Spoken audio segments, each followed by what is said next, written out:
You're probably stuck in a loop where one minute you feel like you have total control, and the next, you're drowning in a wave of guilt that makes you want to hide from everyone you know. It feels like you're living two different lives: the person everyone sees at work or school, and the person who sits alone in the dark, unable to stop a habit that makes you hate yourself. Most people think the problem is just a lack of willpower, like you just need to try harder or be a stronger person. But the truth is, the harder you fight it with just willpower, the deeper you usually sink. In this video, I want to show you exactly why that cycle of lust followed by intense shame is so hard to break, and more importantly, the specific steps you can take to finally step out of that cage. We're going to talk about what is actually happening in your brain, why shame is actually the fuel that keeps this fire burning, and how to build a life where you do not feel the need to escape into these habits anymore. By the end of this, you will have a clear map to get your self-respect back. Let's start with the elephant in the room. Why does this keep happening? You make a promise to yourself on Monday morning.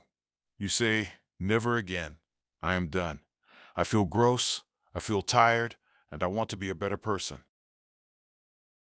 You feel 100% sincere in that moment.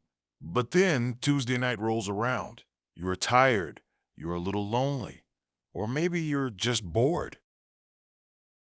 Suddenly, that never again promise feels like it was made by a different person. Your brain starts making excuses.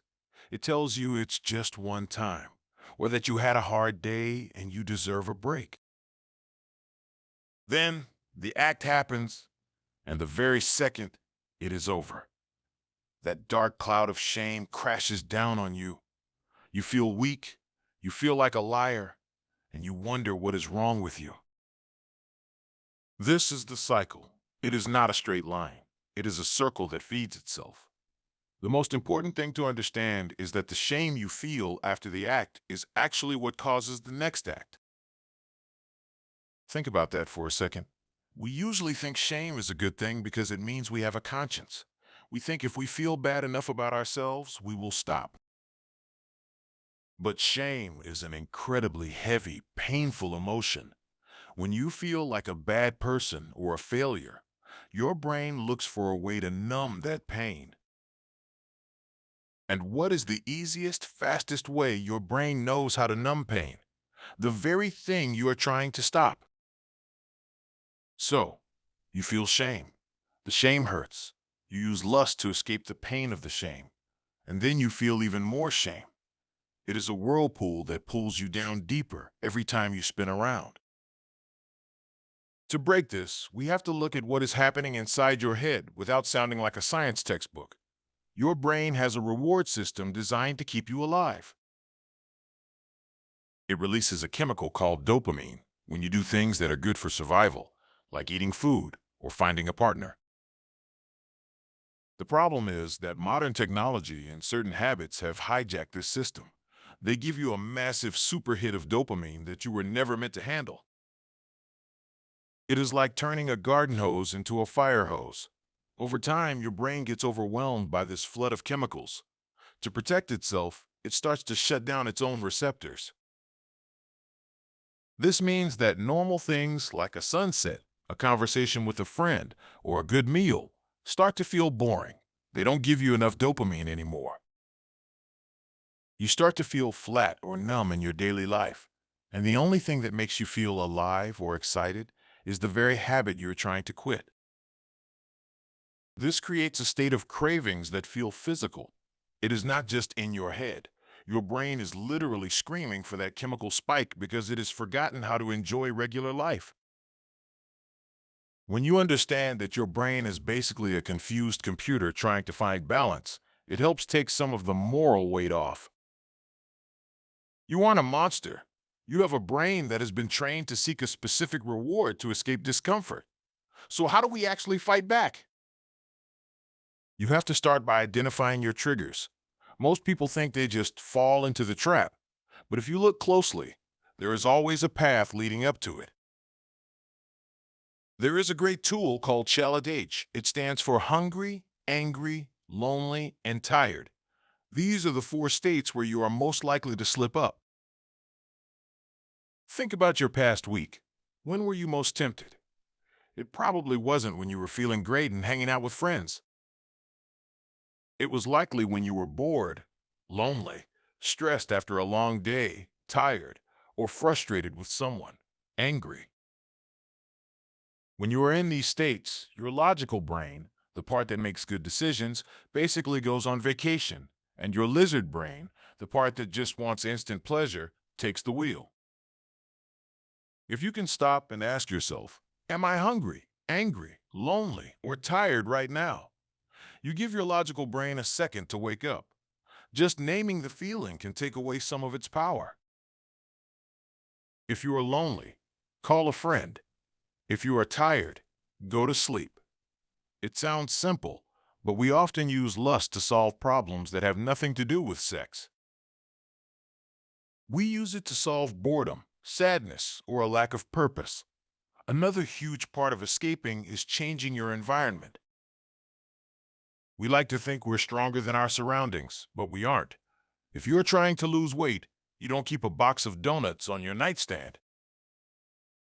If you're trying to escape this cycle, you have to be honest about what leads you there. Is it your phone at 2 a.m.?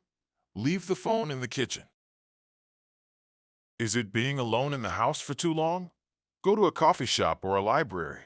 You have to make the bad habit harder to do and the good habits easier to do.